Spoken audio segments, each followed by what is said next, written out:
3 very scariest WhatsApp horror stories. The apartment was quiet.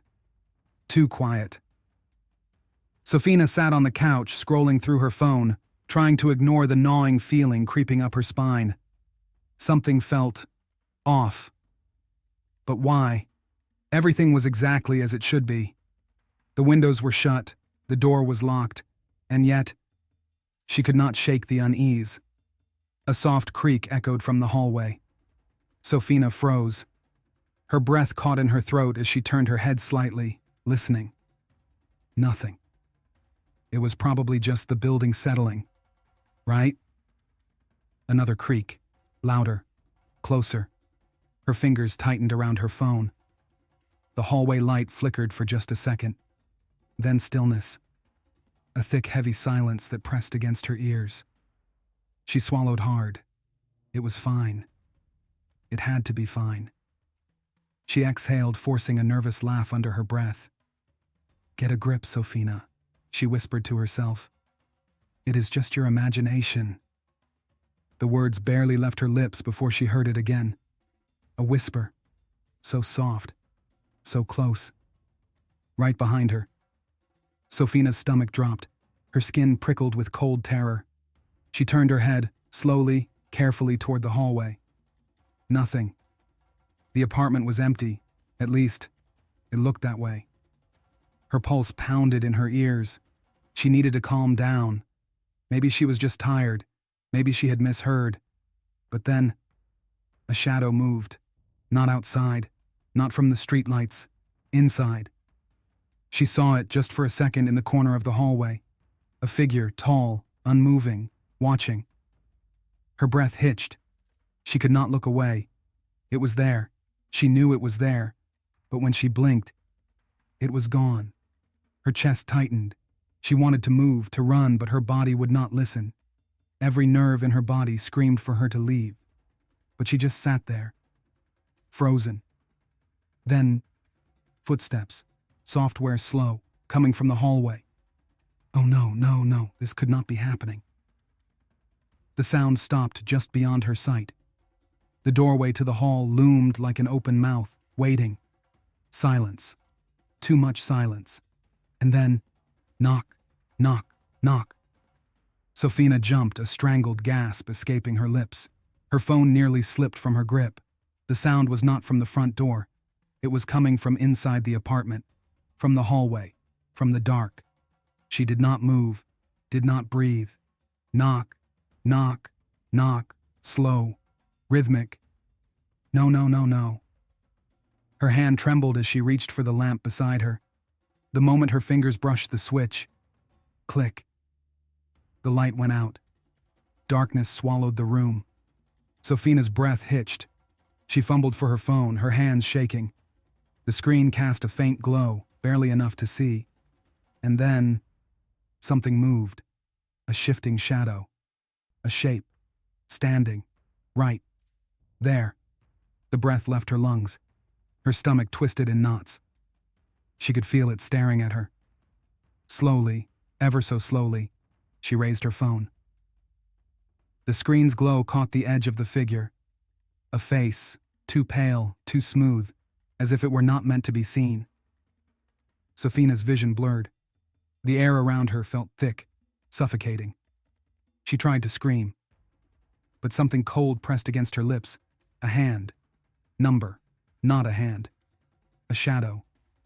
It seeped through her skin, filling her lungs, swallowing her voice. She choked, the last thing she saw before the screen flickered out. Its mouth stretched wide. And then, nothing. Darkness. And silence. Just as it had always been. This is very disturbing. WhatsApp horror story number 2. Myrna never liked staying late at the office, but tonight, she had no choice. The deadline was looming, and her co-workers had all gone home hours ago. The usual hum of printers and distant chatter had faded into an unsettling silence. She sighed, rubbing her temples as the glow of her computer screen illuminated the dimly lit office. The air felt thick, almost heavy. Outside, the city had gone quiet. It was past midnight. She reached for her phone. No messages. No missed calls, just a black screen reflecting her own tired eyes. Then, a sound. A soft tap. Tap. Tap. Her breath caught. It was faint, almost like fingertips drumming against glass. She glanced towards the far end of the office, towards the large windows overlooking the street. Nothing. Myrna shook her head, forcing out a small laugh. You are tired. That is all. She returned to her work, fingers flying over the keyboard, eager to finish. But there it was again.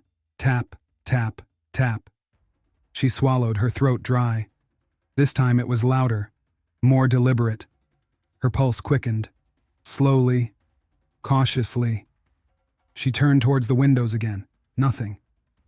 The street below was empty. The office, still. But something felt wrong. A weight, a presence. She was not alone. Her chair creaked as she stood. The sound seemed deafening in the quiet. She hesitated, then stepped forward, her heels clicking against the tile. With each step, the air grew colder. Goosebumps rose along her arms. She reached the window, pressed her palm against the glass. Looked down at the empty street. But as she turned back, a shadow moved. Her heart lurched. The glass reflected something just behind her. A shape. Tall, still, watching. She spun around. Nothing. The office was empty. Myrna let out a shaky breath. Her mind was playing tricks. It had to be. She needed to go home. Grabbing her things, she moved quickly, nearly tripping in her rush.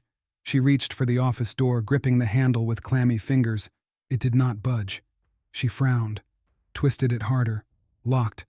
Her pulse pounded. She had not locked it. She was sure. A chill crept down her spine. She turned, scanning the dark room. The cubicles stood silent.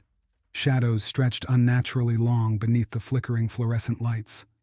And then, a whisper, right behind her ear, low, breathless. Myrna. Her blood ran cold. She whirled around. Nothing. Her breath came fast and uneven. She pressed a hand to her chest. You are imagining it. She reached for her phone, dialed the security desk. Ring. No answer. She swallowed hard. The lights buzzed overhead, flickering again. The shadows shifted. She was not imagining it. Something was here. And it was waiting. The air grew thick, heavy, and then the tapping started again. But this time, it was coming from inside the office. She turned her head slowly, dread curling in her stomach. One of the cubicles, a darkened space just beyond the glow of the emergency exit sign. Tap, tap, tap, software measured, like fingertips on a desk. Myrna took a step back. The air felt charged, like a silent storm was building around her. And then a chair rolled back, on its own. She froze. The cubicle was empty. No, it was not. A shape began to rise from behind the desk, tall, unnaturally thin. It stood in the shadows, its face hidden. Myrna could feel its eyes on her. She could not move, could not breathe. Then it tilted its head and whispered, "You left the door open." Her stomach dropped. The office door had been locked. It had locked itself. Or rather, something had locked it for her. The shape took a step forward. Myrna stumbled back, slamming into the desk behind her. Her mind screamed at her to run, but her legs refused to move. The figure took another step. And another. The lights above flickered wildly. The air felt electric. Her throat was tight, her pulse hammering against her ribs. Then, the emergency lights cut out. Darkness swallowed the office whole. Myrna gasped. Silence. She could not see, could not hear, only the sound of her own breath, ragged and uneven. Then, a whisper, right beside her ear, software, amused. You should not have stayed. Her scream never left her lips, because suddenly, a cold hand closed over her wrist, and everything went black. The next morning, the office was quiet. The security guards found Myrna's belongings scattered on the floor. Her phone, her bag, her keys. But Myrna herself, gone. The only thing left was her chair, still spinning, and the faint sound of tapping, tap, tap, tap. This is very creepy.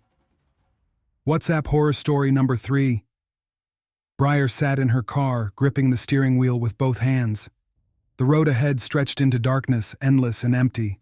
The GPS on her phone flickered for a moment, the signal weak before recalibrating. "Turn left in 1 mile," the robotic voice instructed. She exhaled, glancing at the clock on the dashboard. Nearly midnight. She should have been home by now, but the detour had thrown her off course. The highway had been closed for construction, forcing her onto these unfamiliar back roads. The headlights cut through the thick fog that clung to the trees lining the road. It was too quiet out here. No cars, no houses, no streetlights, just an eerie stretch of nothingness. A dull ache formed behind her eyes. She had been driving for too long. Maybe she should pull over, take a break. Then, something moved. A flicker in the fog. Her breath hitched as her fingers tightened around the wheel. There it was again. A shadow, tall, still, standing just beyond the edge of the headlights. Her heart thudded against her ribs. She forced herself to blink, to focus. Nothing. Just mist rolling over the pavement. She exhaled, a nervous laugh bubbling in her throat. "You are just tired," she muttered, trying to convince herself. But as she pressed her foot against the gas, a cold sensation slithered down her spine. She was being watched. The road curved sharply, leading her deeper into the woods. The trees pressed in on either side, their skeletal branches reaching toward the sky. The fog thickened, swirling in strange patterns. The GPS stuttered, the voice warping, turn, rerouting. A flicker of movement in the rearview mirror. Briar's stomach twisted. She glanced up, nothing. Her own reflection stared back at her, wide-eyed and pale. Exhale. Breathe. Keep driving. The road stretched on, endless. It felt wrong, like she was moving forward but going nowhere. The gas station. She had passed it before. Her fingers clenched around the steering wheel. No. That was impossible. She had been driving in a straight line. And yet there it was. The same flickering neon sign, the same rusted-out pickup parked beside the building. Her pulse pounded in her ears. She slowed down, pulling into the lot. The gas station looked abandoned. No lights inside, no signs of life. The wind howled through the trees, rattling the old sign against its metal pole. Briar reached for her phone. No signal. She swallowed hard, staring at the screen. Her reflection, her breath caught. It was wrong. She was looking at herself, but something was off. The woman on the screen was not moving. Briar lifted a trembling hand, touching her face. The reflection did not follow. A choked gasp escaped her lips. She dropped the phone. It hit the floor with a dull thud. A tap. Her head snapped toward the windshield. A figure stood just beyond the glow of the headlights. Tall, motionless, watching. Her breath turned shallow. No.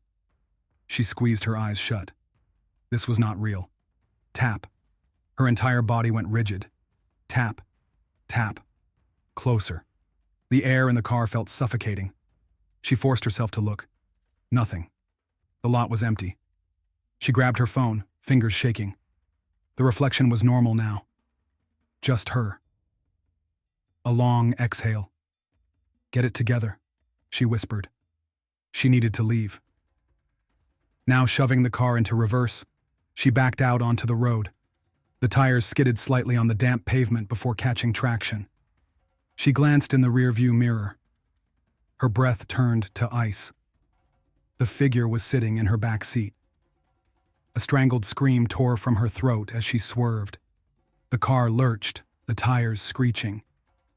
No, no, no. The back seat was empty. Her chest heaved, her pulse a wild drumbeat. She was losing her mind. Just drive. Get home. The road stretched endlessly ahead. The trees blurred together, the darkness pressing in. A sign appeared on the side of the road. Gas station, 1 mile ahead. Her stomach dropped. No, this was impossible. The car began to slow on its own. Breyer pressed the gas pedal harder. The engine whined, but the speedometer dropped. 30 miles per hour. The headlights flickered. The car stopped. Her breath came in quick, panicked bursts. No, no, please, no. A shadow moved in the fog. Her shaking fingers fumbled for the lock button. Click. The doors locked. A whisper. So close to her ear it sent a jolt of ice through her veins. Breyer! Her scream tore through the silence. The fog thickened, swallowing the world around her. Darkness pressed in from every direction. The last thing she saw, a reflection in the windshield, not hers, and it was smiling.